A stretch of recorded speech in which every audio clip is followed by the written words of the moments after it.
मनुष्य जीवन में बहुत हैरान परेशान है। कोई धन के बिना, कोई तन खिन्नता से, कोई मानसिक रोग से, कुछ न कुछ अभाव, ग्रह नक्षत्रों के प्रभाव और अपने ही मन के दुर्भाव के कारण मनुष्य नाना प्रकार के दुख को भोग रहा है।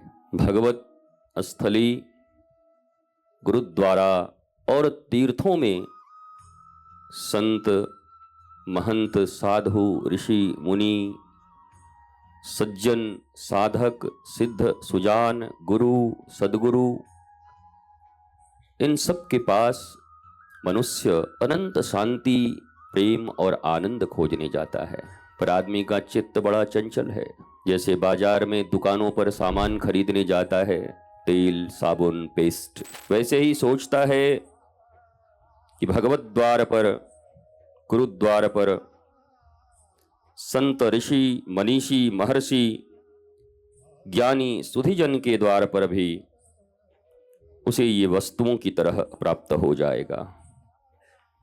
इसलिए उसके चित्त में थोड़ी भी स्थिरता नहीं होती और वो व्याकुल, चंचल चित्त, चंचल मन को लेकर आधे अधूरे और अपरिपक्व मन के साथ गुरु शरणागति या देव शरणागति करता है, जिसका प्रतिफल उसे कभी नहीं मिलता। पहला नियम है चित्त का संकल्पित होना, सत्य संकल्प, कि जब तक मेरे चित्त को सत्य, आनंद, प्रेम की उपलब्धि नहीं हो जाती, तब तक भगवत द्वार और गुरुद्वार से मेरा अनुराग नित्य प्रतिदिन बढ़ता ही रहेगा। उनके दिए शासन, अनुशासन और आज्ञा के अधीन हमारा जीवन चलता रहेगा।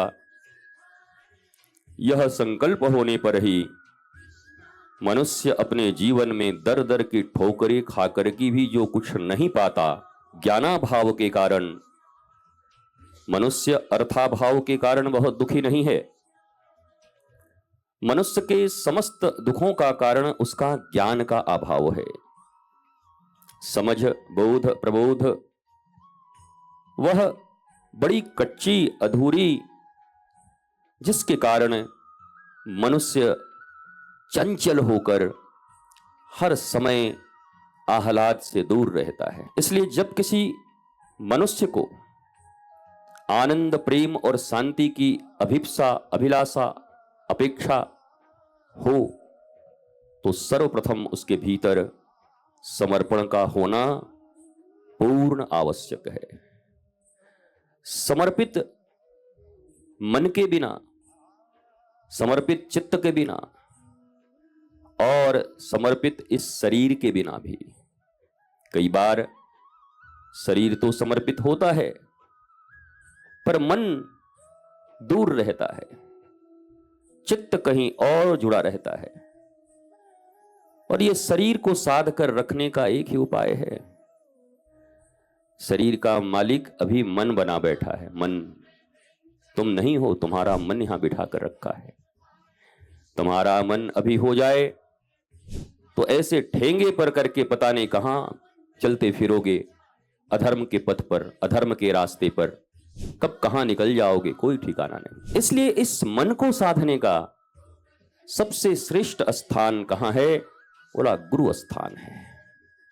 उसके बिना इस मन को कभी साधा नहीं जा सकता। अर्जुन भगवान श्री कृष्ण से कहते हैं, प्रभु सब तो ठीक है, तुम्हारी बात समझ में आती है, पर ये मन बड़ा चंचल है, क्या करूं, कैसे समझाऊं?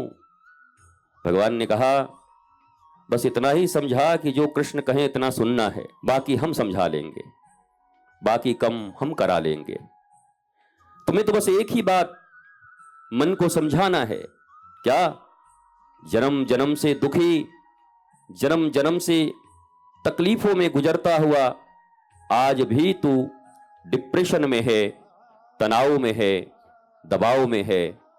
अगर इसे आनंद, आह्लाद, प्रेम, शांति, ब्लिसफुलनेस मिल सकता है तो केवल और केवल गुरु ज्ञान से मिल सकता है, और कोई उपाय नहीं है।